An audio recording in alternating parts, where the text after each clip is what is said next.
What's going on, everybody, and welcome back to the Hardwood Convos podcast here on the 515 Podcast Network. I'm Brock Bierman, as always, with the boys, Dawson Livingston and Hunter Rose. The NBA playoffs is well underway.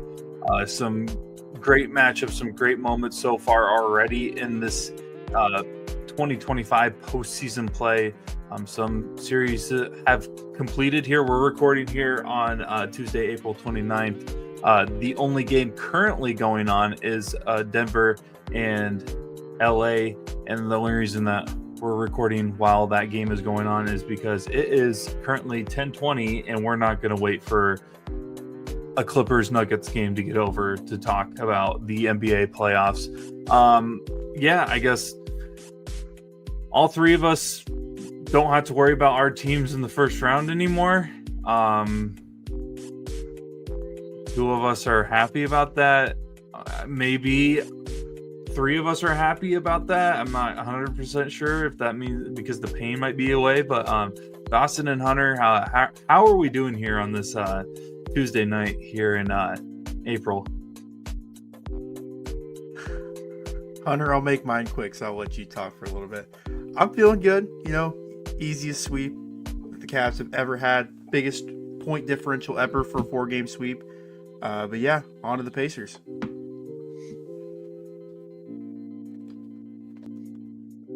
John Horst got an extension during the playoffs.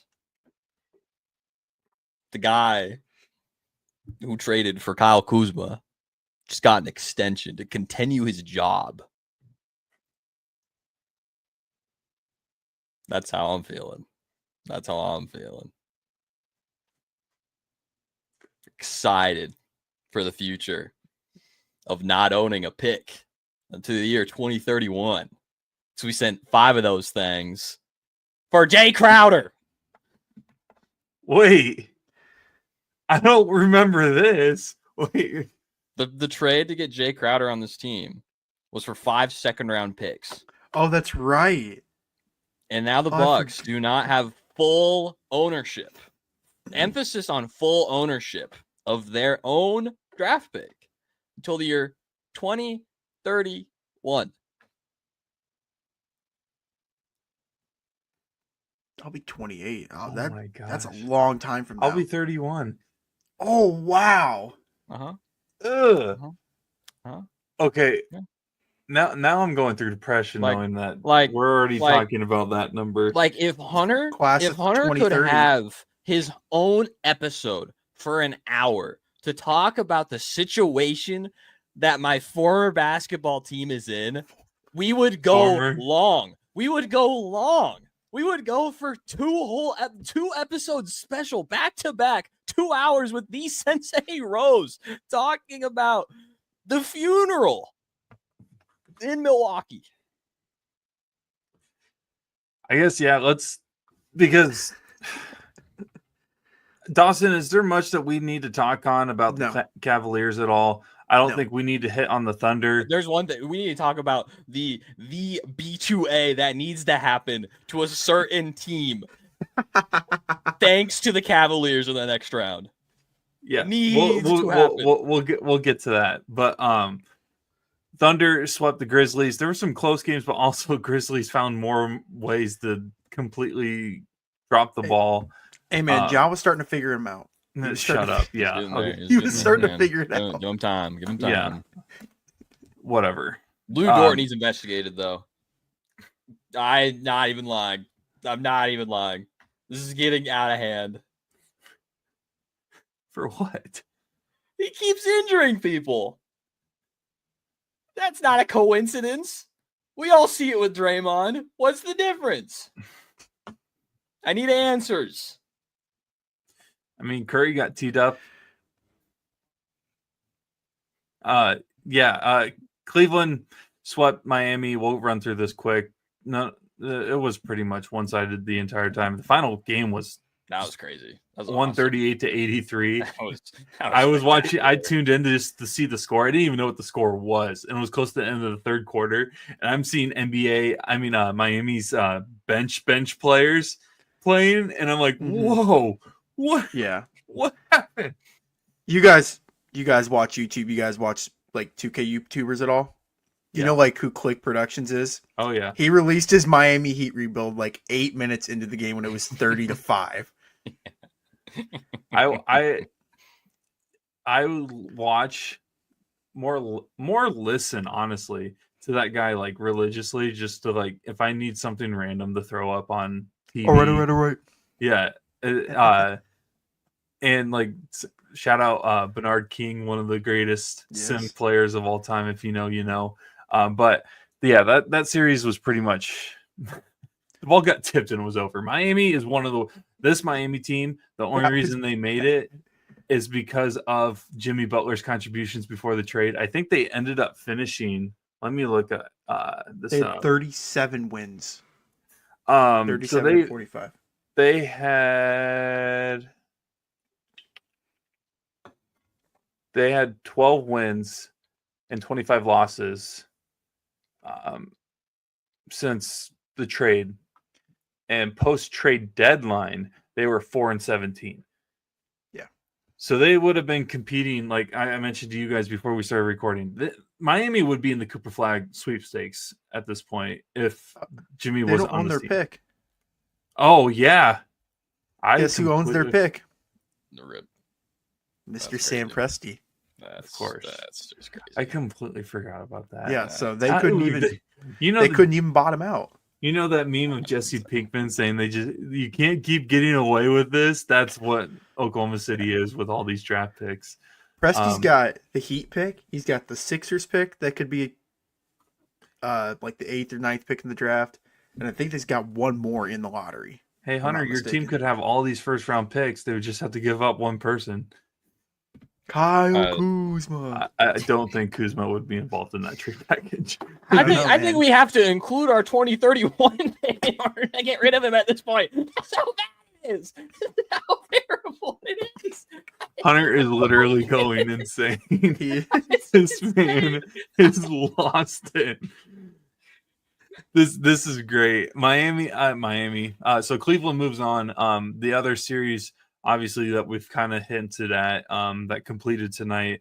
Indiana completes a 4-1 series victory against the Milwaukee Bucks. Probably one of the bigger rivalries in the NBA now in terms of consistency, even during the regular season. And it showed even tonight after the game when Tyrese Halliburton's dad got involved in a verbal altercation with Giannis, which dude's such a weirdo. Like Iowa State fans, come at me, please. For the love, for all that is holy, come at me.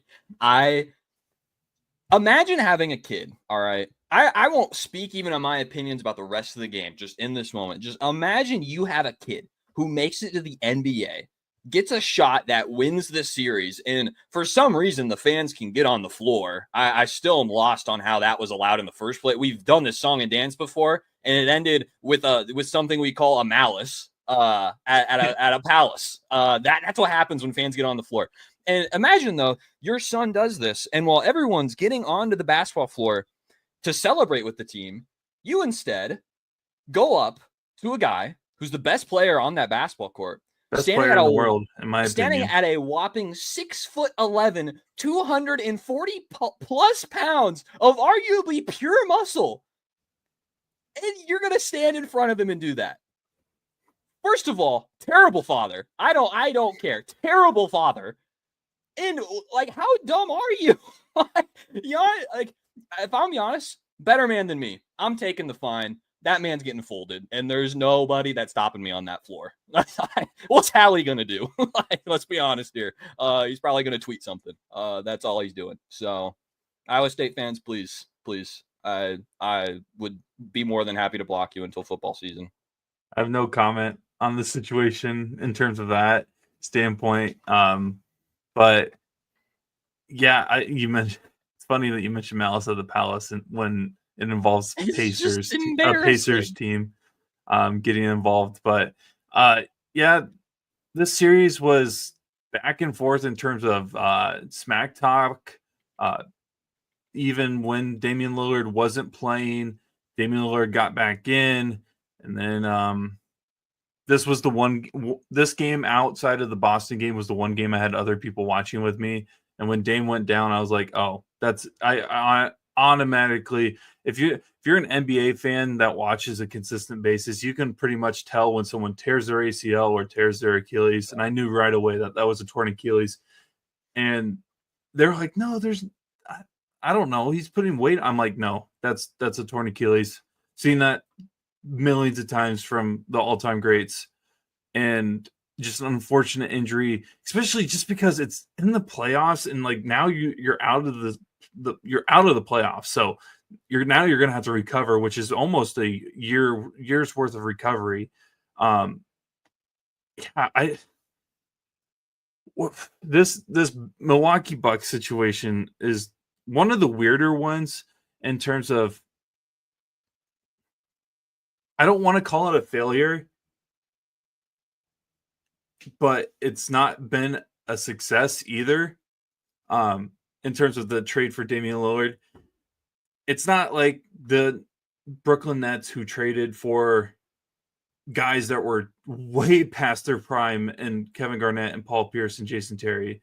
It's not the Lakers signing Steve Nash, who was already needing to retire, and then Dwight Howard, who we ended up finding out was his prime left him and it never came back. But it's just weird because this team looked like they were going to be able to compete for championships, but it was never there really in terms of threats, I feel like. Where are you guys at with what Milwaukee will need to do here? And I mean, like, what can they do, I guess, at this point? Just for Hunter's sake, I'll make mine super quick. I'll start with the Dame thing. The Achilles tear is a terrible injury, but there is like some like evidence that players can come back from it. The most notable is the Durant one. So from the time Durant tore his Achilles to the time that Durant first like played in another game was 522 days or 552 days. So that would mean Dame would probably not play until November 2nd, 2026. So not even this upcoming season, it would be the next season that he would play. Just for a little context, a little timeline. Where the Bucks are sitting at right now, I mean, they're in a funky spot. They obviously have Giannis. Giannis is under contract for a few more years. He's got a player option coming up in 27, 28. But Dame's going to be 35 this year. He'll be 36 and the next time he plays. Right. If it's the same day's length as Durant's was. Right. Kuzma is 29, going to be 30 this year. He's on the books for this year, next year, and the following year. Lopez is a free agent. Bobby Portis has a player option. Pat Connaughton player option. He's going to accept Hunter. Yeah, a lot of these players are going to accept their player options. But the Bucks don't really have a whole lot of young talent. I mean, outside of, Derry Bird. Mad respect to Derry Bird for dropping, 16 or 18 tonight? Man. Thank the Lord. He earned he earned himself a spot on an NBA team. Oh yeah, for a consistent basis over the next few years. Sure. And hopefully it's Milwaukee for their sake, because they're going to need him as a contributor for their offense. Yeah, but as much as I hate to say it, this is when the Giannis trade rumors are going to start this offseason. To Miami? No, definitely not Miami. I don't think Miami. No, that was the one place. Yeah. Miami gets everybody in the trade rumors. Oh, for sure. I feel like Boston, Miami, and LA, they're all always involved in trade. Like, insert name wants to be traded. These three teams are interested, and it's always the same three teams. It is. But yeah, it's the Bucks are in a weird spot right now because Giannis is still in the peak of his powers, and I don't expect him to get out of his prime for the next probably 5 or 6 years.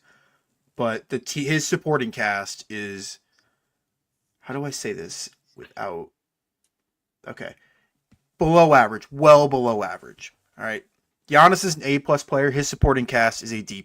It is at best. I don't even know if you can consider that passing, but yeah, those are my thoughts. Hunter, you have the floor.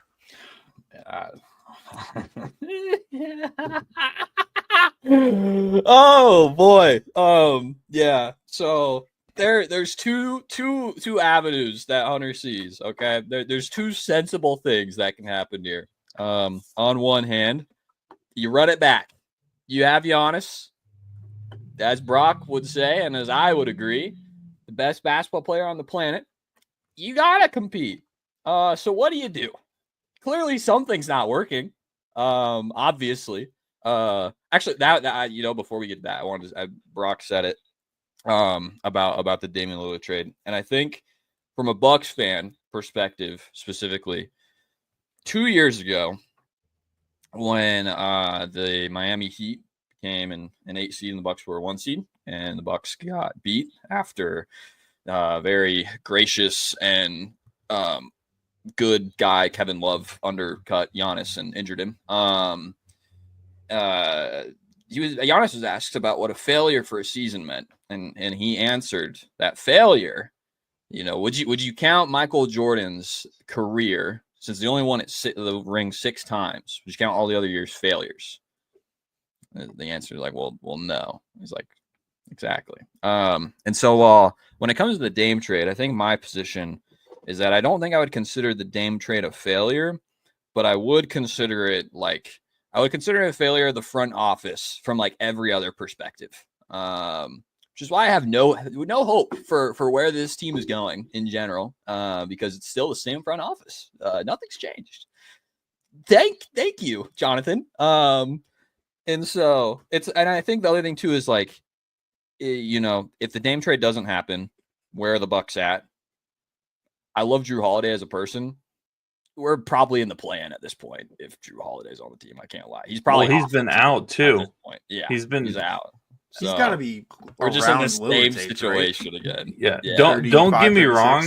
No, yeah, I wasn't honestly, bro. Like I have no problem with you presenting that. I have a problem with Bucks fans talking about it that way. Yeah, it's like there's no way you just you just watched Damian Lillard come back from a miraculous recovery from a deep vein thrombosis. And even in the moment you watch his Achilles just snap, he still makes a play for the ball. You don't then, as a fan of that team specifically, at least, then say, yeah, that trade was probably a failure. It's like, there's no way. I love Drew Holiday. Without Drew Holiday, Boston, I don't think would have won a championship last year. Yep. At the same time, I don't think Drew Holiday can be a 2, 3, 4, maybe even 5th option for a championship winning team anymore. He had that 1 year with Milwaukee, and even then he wasn't. I don't think he was number 2. I think Chris Middleton was number 2. And Brook Lopez had a good run that year. Like, it just, everything worked for Milwaukee that year, and that's why like the Bucks were able to win that championship. You said that they would be in the play, and I'd go as far to say that Milwaukee's also competing in the lottery, or they wouldn't have even made the playoffs. Unfortunately, and that's why they would have put up a better fight than the Heat. Yes, don't get me wrong. It's just one of those things where it's like, it's not a failure in my opinion, but it's not a success either because it didn't reach even half the way to the ceiling that I think it could have been. Because I was terrified when that trade went through. And then I got obviously a little more hopeful when Drew ended up getting traded to Boston after. But even then, it's still Damian Lillard on any team with a legit star is like,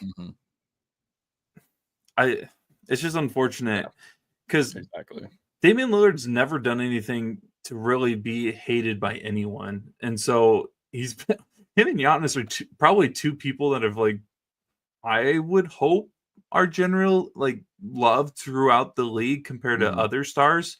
Because most of the stars in the NBA, they have polarizing personalities or fan bases. I think it's really hard to point out more than Giannis and maybe Damian Lillard of players that don't have a huge hatred fan base. And if you hate Giannis, I'm sorry. It's more of just jealousy that this guy can do literally everything. And he was picked 15 in an NBA draft that he should have been number 1 at. Now looking at it from now. Shout out Anthony Bennett. Yeah. So Milwaukee can't trade him now. Down the line, who knows? I really don't know. It's even weird even thinking about Giannis not being in Milwaukee. But at the same time, I think Milwaukee, even though it is a business, will have enough respect for what he did for the franchise that if it seems like that door is closed, they will allow him to seek a trade. But we'll see. Credit to the Pacers, because I was questioning whether or not, as much as we sometimes hate on the Pacers, I don't know if hate. We just.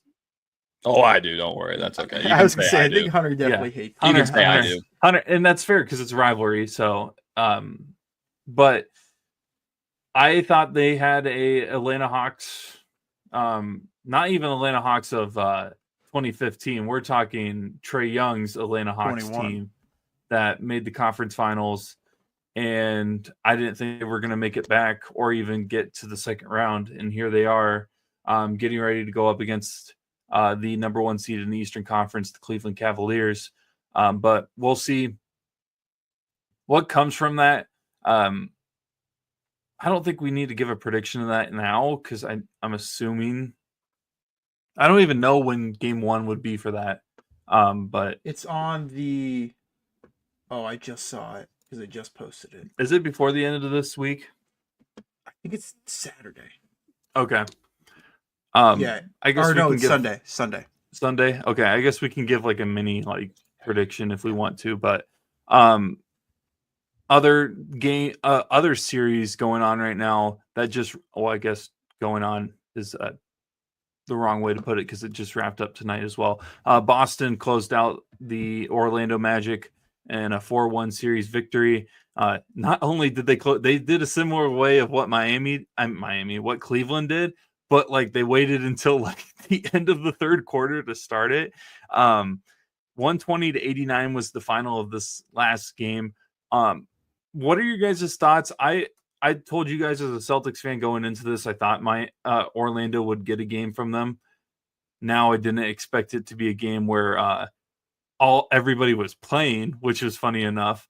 I didn't even get to watch the game, so because I was at a concert on Friday, which now looking back at it, I'd much rather have been at the concert that I went to than watching Orlando defeat Boston. But what did you guys think of this series? Do you guys still think the Celtics and the Cavs are probably the 2 favorites to come out of the East, or did something show in this series or one of the other series that may have shown a weakness for the 2 favorites for sure in the Eastern Conference?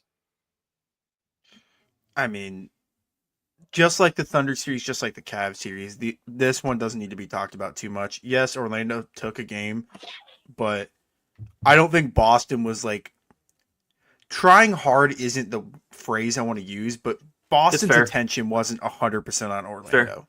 So them losing a game, I don't know. The Thunder almost lost a game in their series because they're looking on to the next series versus if they're going to play the Nuggets or the Clippers.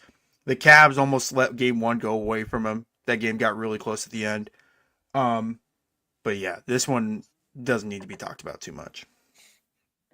Yeah, it is pretty cut and dry, just in general. I think, especially with Boston and Orlando, it's kind of what we expected for Orlando. Whereas I think everyone here is yeah, they'll probably get a weird game or something like that. But especially in just how they score, it is Paulo, it is Franz. And after that, who knows who's throwing that ball up at the hoop? Because if you are, you're probably getting subbed out, honestly, because the ball shouldn't have gone out of your hand. And I think especially throughout the season, I mean, seeing seeing KCP's struggles was just wow. Like, this is crazy. Like, I feel like that was probably not like next guy up by any means, but someone to at least like catch and shoot would be nice. Who knows? And he did not. So yeah, them not having Suggs this series that really too. hurt. That or too. the other Wagner. Mm-hmm. Oh, that dude is something. Yeah. But yeah, it was. Like that. Like in my mind, still the two favorites at this point. Yeah, like very much so. Yeah, I agree. Boston, they would have benefited obviously from winning on Friday with having that pretty much an extra week of rest. And out of all the teams in the NBA or the teams still in the playoffs, I think Boston, here we are again in the playoffs talking about how Boston is the team that needs the rest the most out of all the teams in the NBA just because of the injuries that they have. Well, we'll see where it goes from here. I'm going to say one thing. I'm not a huge fan of how much Jaylen Brown isolates and pulls up from 15 feet he'll hold it from like 20 seconds on the shot clock until whenever he pulls up. And like, you just have no movement off the ball. Everybody just stands in the corner. If you watch Boston, you guys will know what I'm talking about. It happens way too often. I think it happens more than they do with Tatum anymore, because at least Tatum, other people are rotating. And maybe that's because they know that Tatum's more of a ball distributor than Jaylen Brown. But that's the one thing that stuck out for me that has gotten annoying over the past, I don't know, actually for a while.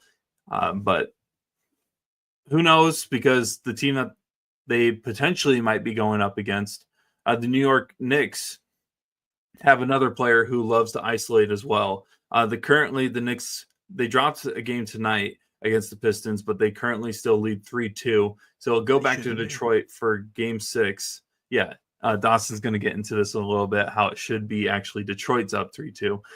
But it's going back to Detroit for game 6. If Detroit wins this one, game 7 will be back in New York. It's been actually a pretty good series as a whole. It's been a lot more physical. I mean, we all knew that this was going to be the series in the Eastern Conference, and it has lived up to the billing. I will say the one thing that has stuck out for me is when the Knicks don't solely rely on Jalen Brunson, they actually play better basketball, in my opinion.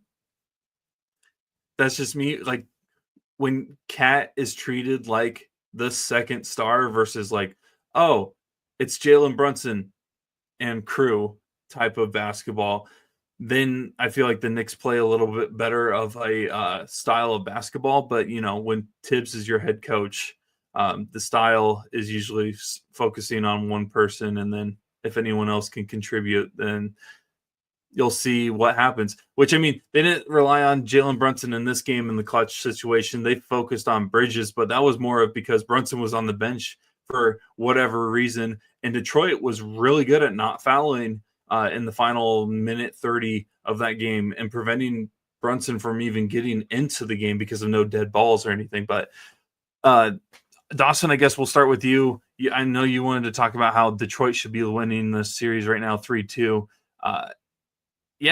What are your thoughts on this series so far? Yeah, you kind of mentioned it. They were able to win tonight, which I think we all kind of figured. After the NBA realized they messed up that call, they knew Detroit was going to have to win this game. Detroit shot 36 free throws to New York's 27. I don't want to say there's any conspiracies on here, but I'm just something to note. But yeah, that foul at the end, or the non-call at the end of the game 4, was just absolutely egregious. When the official is standing literally 4 feet from the contact, it's like, how can you miss that call? It's one thing if it's a ref from the other side of the court, just doesn't have the angle, can't see it. That's fine. But the official right there, I think it's safe to assume as well that Hardaway makes at least 2 out of the free throws, because he's a career, I think, 85% free throw shooter. So there's a chance he makes all 3, and I think there was going to be 0.3 or 0.4 seconds left if they would have called it. It's what someone on Twitter said. But yeah, this has still been a really competitive series. And with it going back to Detroit in game 6, who knows? We might be going to Game 7 in Madison Square Garden for round 1, which I think would be an awesome first round series to watch. But yeah, Pistons should definitely be up 3-2 right now. A lot of unethical hoops. I can't stand it. But yeah, it's definitely been a good series, like overall. I mean, it's kind of what a lot of people expect, just a lot of hard-nosed basketball. Especially with that missed call was Dawson. Like, it's just egregious. It was just egregious. It was awful.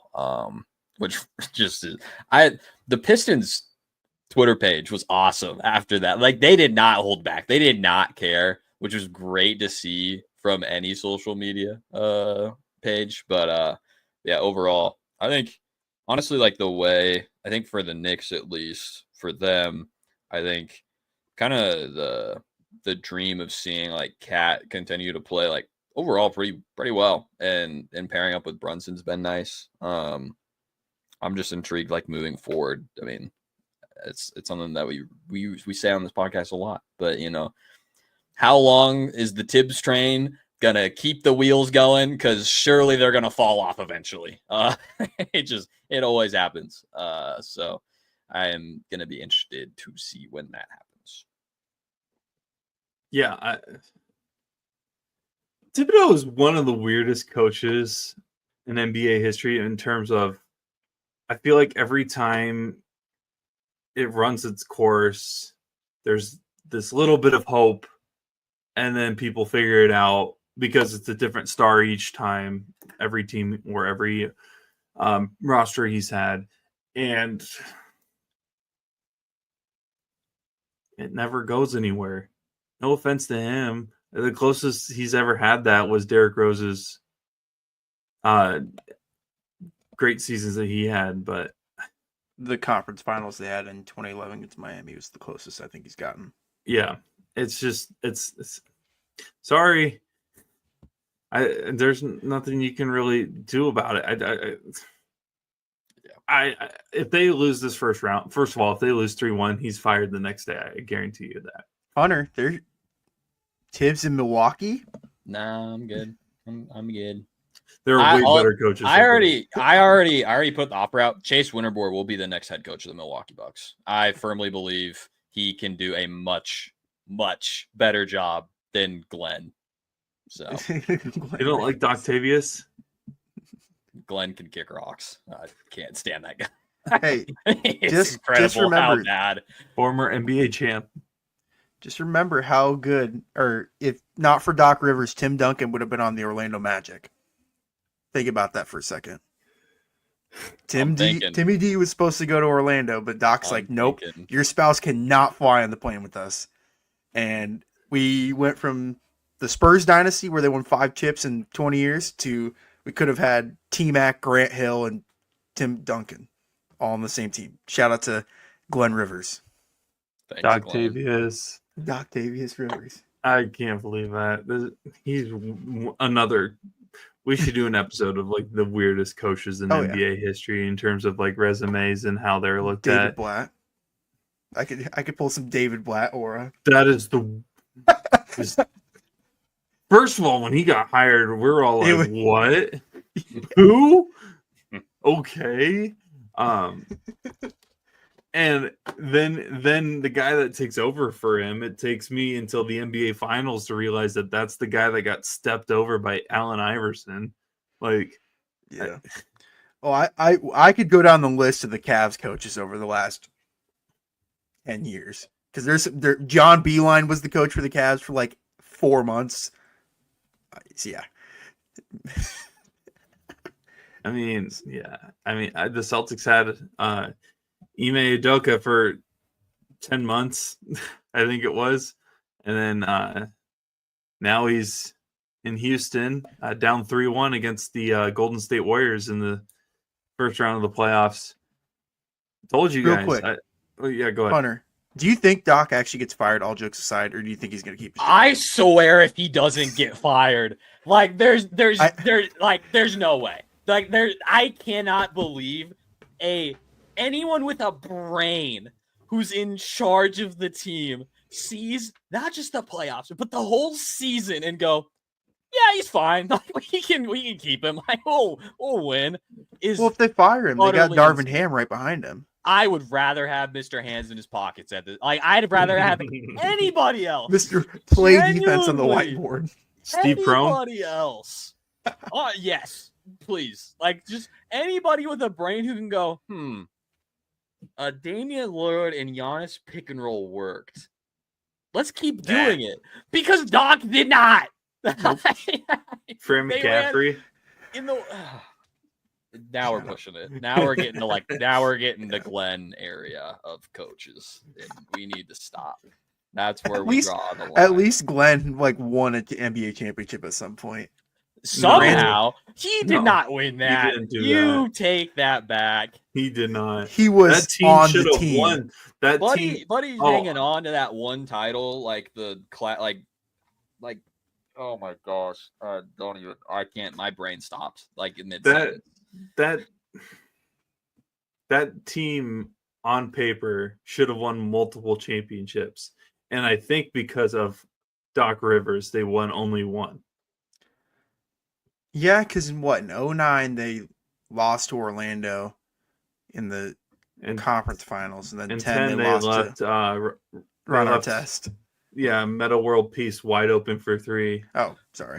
My brain started working again. Doc Rivers holds on to that championship like he's Uncle Rico, where he's like, back in my day, like Coach I could have, like if I just could have had one more shot, like I could have won another one. It's like, no, Uncle Rico, like your ACL's gone. All right, you can't play. It's over. Doc's like, no, I got this. Remember that one time? The cameras were off. Nobody saw it, but I won a chip in NBA 2K9. All right, it did happen. Speaking of nobody saw it, nobody in the state of Iowa pretty much saw this entire Bucks and Pacers series because of the NBA blackout. No. Who? Cool. I guess. People complain about the MLB's blackout issues. Do they even black out post? I don't think they black out any postseason basketball. And why is an NBA game, an NBA playoff game on NBA TV? Bad. Didn't they all used to be on NBC, ABC, whatever it may be? Yeah. Is it that bad that nobody wants these now? Or what's the deal? Who signed this contract? Or here's a thought. Let's not have 4 games on in one day. Let's spread them out. I hate the playoff format right now in terms of schedule. It makes no sense. I don't know if there's a benefit from one team's schedule to another team's. And then you got, we're recording here. It's almost 11 here in Iowa. And Denver and LA, they're still in the third quarter. People in the East Coast aren't gonna watch the games then. No. I don't even care. There are Lakers fans on the East Coast right now that probably haven't watched a single minute of the playoffs except for the weekend games for their Lakers because they're on at 9:30, 10. Well, not 9:30, 10:30, 11:30 their time. It's not just we got blackouts for playoff games. And it's because the game is in Milwaukee, and I'm sitting in West Des Moines, Iowa, and that's somehow relevant to we should black out this game. Hunter, you mentioned that you can't watch any of the Clippers Nuggets series games, which good for you because you don't have. Yeah, you're not complaining, but like, how far are you from Denver? I mean, it's like a 6-hour drive. That's not worth blacking out. Yeah. The NBA tickets are already an issue. So blacking this out is not going to make people even go anyways. I mean, do you guys see the crowd for that Celtics Magic game in Orlando? The last time it was in Orlando, there was nobody. It was more Celtics fans. And even then there was nobody, which is funny because, Magic fans, like most people, when they figure out they're going to play Boston in the next round, start the "We Want Boston" chants, and then no one shows up for the next series. The blackouts are an issue. The scheduling is an issue with having 4 games in one day. If it's a weekend, I can understand the 4 games. not on a Tuesday night in April. I did, and then so I said blackouts, the current schedule and format, and stop having games tip off at 10:30, 11:30, depending on when where you're located in the United States. Well, the last game should be tipping off 9:00 Central Time at the very latest. That might mean you need to start an East Coast game super early compared to everyone else. I would rather watch a game at work or have to follow it at work or whatever it may be over, oh, well, I'll just watch the highlights in the morning and I won't know what happens until then. That's just my thoughts. Yeah, it's getting bad. It's getting really bad. But I don't think that there's going to be games on NBA TV in the second round. I could be wrong on that. I hope that there's not. But NBA on ESPN used to like be hyped to host all the playoff games. And this was during the bad NBA era of the 2010s, the early 2010s. Yes. We're talking like promoting nasty basketball. Basketball. What about ESPNU? Surely that's acceptable. It's better than NBA TV, honestly. How about ESPN Deportes or ESPN 8 the Ocho? Yes. Hey, don't be hating on the Ocho. I watched a replay of the World Tetris Championships last weekend, and Electric. I was fairly entertained. We watched the World Championships of the Microsoft Excel World Championships. It was so hype for no reason whatsoever. These guys were just like, it just looked like straight gibberish on my screen because I just do not understand Excel like that. And these guys are just like moving their mouse, their keyboard around. I guess not. That's awesome. I want to get a corgi now to train to be in the corgi races out in Washington. Yep. It's great. Anyways, getting back to some NBA hoops. We talked about the Eastern Conference side. Let's touch on a little bit of the Western Conference. So we already hit on the Thunder, though, sweeping the Grizzlies 4-0. Currently, the Nuggets game is going on, so we'll hit on that one kind of last. Rockets and Warriors. Warriors lead 3-1. Hunter and I both predicted that the Warriors would upset. I guess I don't know if it's considered an upset if you're favored heading into the series, the Rockets. But, yeah, I kind of what I've been expecting. It's a young team that hasn't had that much playoff experience versus a team that has a lot of experience both winning championships and finding different ways to lose championships, depending on which player you're looking at. So what are your guys' thoughts on this one? Is it pretty much over in your opinion, or could you see a young Rockets team making a run of a lifetime and coming back down 3-1? It's over. It's over. I don't know why I've decided to trust Ime Udoka. I don't know why, and I don't know why I decided to trust Doc Rivers and pick the Bucks. Sorry, Hunter, I didn't mean to throw that, but no, it was so obvious the entire time that it should have been Golden State, and my mind was just like, no, they haven't looked good. This entire year, they looked okay after the trade deadline for Butler, but this team's super old. They don't have a center. This team can't win, and I'm just realizing that no one on the Rockets knows how to play basketball in the playoffs, especially Jalen Green. Like, this Rockets team, don't get me wrong, super awesome. They got the 2 seed. Like, that's a credible accomplishment for them, but they're like 1 or 2 years away from actually competing for anything. It kind of feels like not the Thunder from last year, but like the Thunder from 2 years ago, the ones that were in the play-in that could have done something, but then got bounced by, I think, the T-Wolves or something.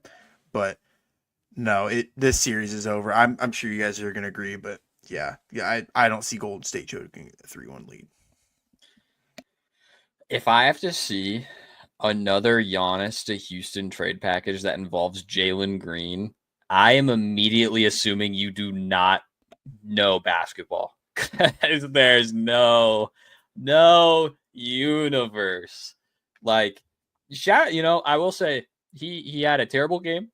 I think it was, what would have been? It would have been game 3, I think. Fred VanVleet and Jalen Green combined for like 4 for like 36. I don't even know what it was. It was crazy. Like, it was bad how terrible both of them played. I think it was either game 3 or 4.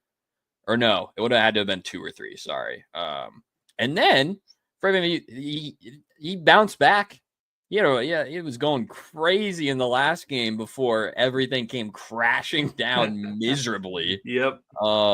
Yeah. So, I said, he's been investigated before, and I said Lou Dort needs to be investigated, but his discipler and mentor Draymond Green really needs to get invested. NBA. I don't know how. Sometimes I'm like, I could do a better job than Adam Silver. And then I'm like, that's a lot of work. And then I see some of like the officiating rules. And I'm like, how in the world can a guy get a technical and a flagrant and stay in a basketball game? Because that's insane. You can get 2 technicals or a different flagrant foul and get removed from the game, but you get 1 of each, and then you're like, he's all good, man. Like, he's fine. He's just playing hardball out there. He's get him back out there. Like, Houston's done, though. Long story short, it's over. Hunter, FYI, that was game 1. Where Thank you. Fred VanVleet shot 4 of 19 and Jalen Green 3 of 15. The fact that Fred VanVleet is on a team that's 2 of 13 from 3 is weird. That's the crazy one. It's 2 of 13 from 3. I think there was at one point they had a transition play. This was like his 12 3-pointer of the game. Transition offense, and Buddy pulls up for 3 when he's like 1 for 12. It's like, man, that's some Dion Waiters level confidence. I have to applaud you there, but it's the playoffs. You want to talk about a guy who has thrived from his 2019 finals run and has made millions on millions on millions? It's Fred VanVleet. Like, he was awesome in that series against Golden State, making every single 3. And he's still on a roster. It blows my mind. He should be on a roster, but starting in a competitive on a number series, 2 team in the West. Yeah, I don't know. It's still crazy to me. What's crazy to me is I've been hating on the Timberwolves all year. Check that. I've been hating on the Timberwolves since they traded Cat. That's been on record for I don't know how many episodes or how long, whatever. And I gave them no shot against the Lakers. And here they are up 3-1. I think they play tomorrow. I might be wrong. Potentially could cap it off and move on to the second round. Are you guys as shocked as I am that the Timberwolves are able to get out to a 3-1 lead? I mean, we all had the Lakers winning this. So you guys got to be shocked at least a little bit, maybe. I don't know. Or maybe it's just me. I think this is the first time that I truly believe that I am believing the hype around Anthony Edwards. For some reason, the last year or so, I'm like, okay, is this just a one-hit wonder, Vinsanity kind of thing where it's going to die down soon? But now I'm getting to the point where I'm like, he's a superstar. For this series, I think you got to take away games 1 and 2. Game 1 was a blowout by Minnesota. They were up by 30 the entire game. And game 2, Minnesota never really got within 10 once the Lakers jumped out to that huge lead. So you can call those a wash because it's a 1-1 series. What's been so crazy is the Lakers have been so bad in the clutch. Like, they have these leads going into the 4th or like with 5 or 6 minutes left, and they just slowly but surely lose them. Ant's getting buckets on them. And you guys saw the game on Sunday. JJ Redick not deciding to put anyone else in the game to give his starters a breather is absolutely insane to me. There's a reason that no other coach has ever done that in NBA history. Played 5 guys for the entire part of the second half. Now, like you could make the judgment that Pistons were going to win tonight and some calls were going to go their way. End of game 4. Who knows? Was it a foul? Could be, but I think there's no chance that T-Wolves end up winning game 5. I think it's going to go to game 6, and who knows? The last 2 games of the series have been super close. My thing with the Lakers, though, is they could end up coming back from 3-1, but there's just no shot they win the title. I'm completely out on them winning the title. And I know I have them going to the finals, but this is a team that needed to get rest. They needed to win the game on Sunday and win the series in 6. They weren't able to do that, and now they're going to be playing every other day until the end of May. So, yeah, man. It's getting pretty brutal. Like I think it's very apparent JJ's a first-time head coach. Obviously, like I'm not saying he doesn't deserve any flack at all, because it's like you can't do that, but it definitely is showing that like this is the first time he's been in there. It definitely doesn't help that Luka's got a tummy ache. Not ideal. But yeah, I think the thing that's been most appalling in that it wasn't a concern. We all noted after the Luka trade that the Lakers need anyone who is at least 6'10" and can use their brain at times on a basketball floor. And it's very much showing, because Jaden McDaniels is just eating that paint up. Like, it's insane. Like, I don't think I've ever seen a move like that ever in the NBA. And that dude is just like posting up. He's driving, like he's doing everything because he knows he can do whatever he wants. And then lastly, there was one point towards the beginning of the season that Austin Reeves was called the best third option in basketball, and I believe this needs to be revisited because ain't no way. He's still a good basketball player. I'm not gonna hold it against him. He's still young, but like that dude is like scared of the basketball. You can't do that in the playoffs if you're a third option, my guy. Like you gotta be ready to start slanging it. Who is the best third option? Rui. I can tell you the worst. I'm not talking for just the Lakers. I'm just talking league. I can tell you who the worst is, and it's Bobby Portis, because Kyle Kuzma's not even in third option talks anymore.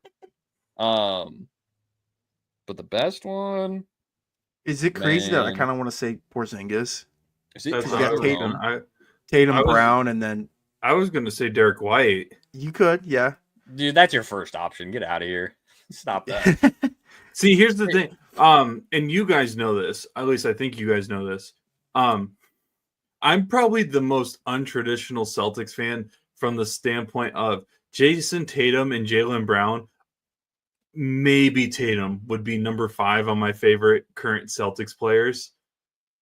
Everybody that knows me really well knows that it's like my favorite players right now. Al Horford's number 1 just because Al Horford. By the way, did you guys see Al Horford try to just yam it over Wendell Carter tonight?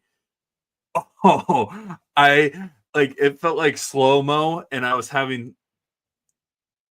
I'm not going to mention that. This can bring up sore wounds of previous dunks from Al Horford. But Al Horford's like 1, Derek White's 2, Porzingis is 3, and Peyton Pritchard has gotten up there for 4. But like, where's Baylor Shireman at? Where's he at? Well, the fact that he wears number 55, he's like 6. Everybody knows 55 is my favorite number for a basketball player for some reason. But no, it's yeah, I think it would be Porzingis or Derek White, or insert said Celtics player for one game, because it's depending on the matchup and all that stuff. I don't think there's a better third option. After like you think of Porzingis and like the Celtics team as a whole, then you're getting into like Josh Aaron Gordon, like J-Dub or Chet Bridges from New York. Maybe that's the thing. Like, it gets really on paper, it would be gets hairy. I mean, I'll throw Darius Garland in there, but Darius has his days where he just does not know how to play basketball, and it's really apparent. But hey, the number 2 guy on the Celtics sometimes forgets how to play basketball, so it's number 2 guy on the Celtics doesn't know how to use his left hand, and he's been in the league for 8-9 years. Oh, I was talking about Jason Tatum because he's never won a Finals MVP, so he's got by the transitive property, he has to be number 2. Okay, so the Celtics' best player doesn't know how to use his left hand. I'm kidding. But no, I think it's probably the best third option might be insert Celtics player. Really, just I think so too, depending on the game. But yeah, I hated on the Timberwolves for wanting Randall over Cat. And I'm starting to think the trade has actually benefited both players in their own respective careers. Cat has been able to explode and reach a different level of stardom and get back to that level that I feel like a lot of people expected him from. And then Randall has been a key contributor to a team because I felt like when he was in New York, he had to be the guy sometimes, and sometimes that was not a good look for him. And now he can kind of back up a guy who demands the attention. So, do you guys think LA comes back 3-1?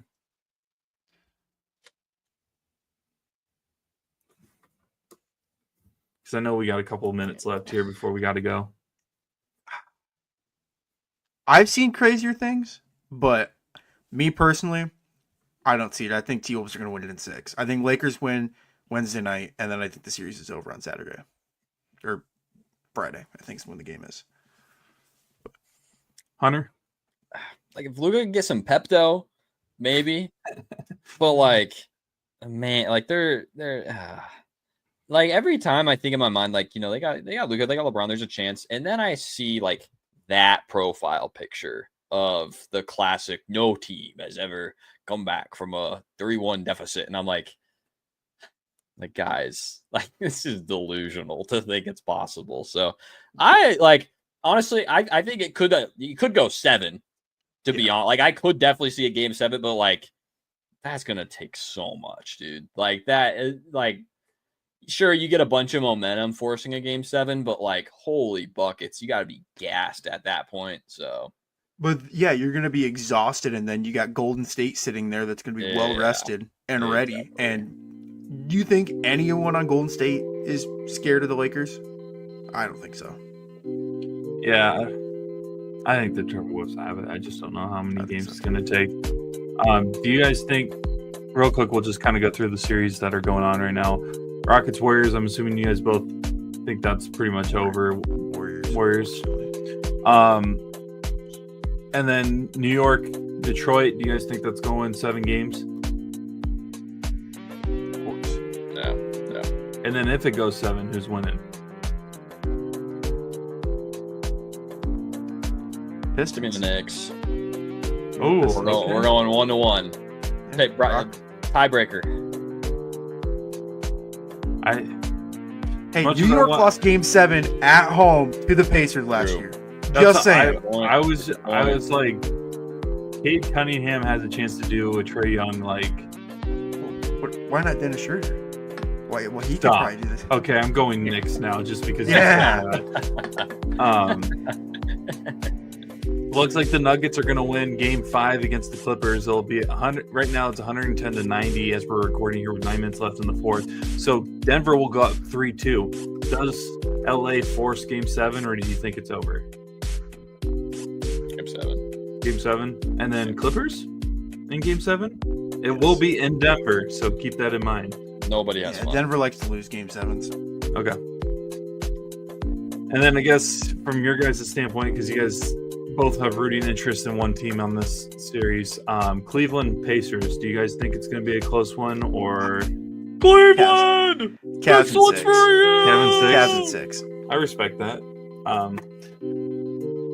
Yeah, Hunter, we didn't get to your rant about Jokic, but we'll get to that next time. I know you got that stuff saved up. Let's be honest. It's fine. Yeah. We wanted to focus. We wanted to focus more on your unfortunate ending to your and there's still season. More. There's still more, Brock. There's so much more. There's so much more. We should do the surface. This off season, we'll do literally one episode. We'll do one episode, and it's nothing but Bucks talk. It'll be nothing but disappointment and heartbreak.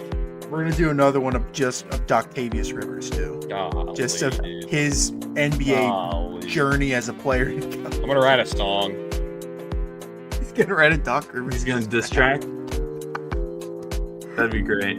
All right, we'll sign off here real quick. If being a Celtics fan and that they moved on, I'd much rather play Detroit in the second round than playing New York. That's just my personal opinion based off of matchups, as well as the Pistons not having as much experience in the playoffs versus the Knicks, even though the Knicks haven't had a ton of experience with their group. But for Dawson Livingston, Hunter Rose, I'm Brock Bierman. We're signing off. Make sure to like, subscribe, share, whatever you can do to help support us. And then, as always, enjoy the games this weekend. Should be another good weekend of NBA playoff basketball. We'll be back next week to recap it all and talk about the news and headlines in the NBA. So for Hunter Rose and Dawson Livingston, I'm Brock Bierman. We are the Hardwood Convos crew signing off.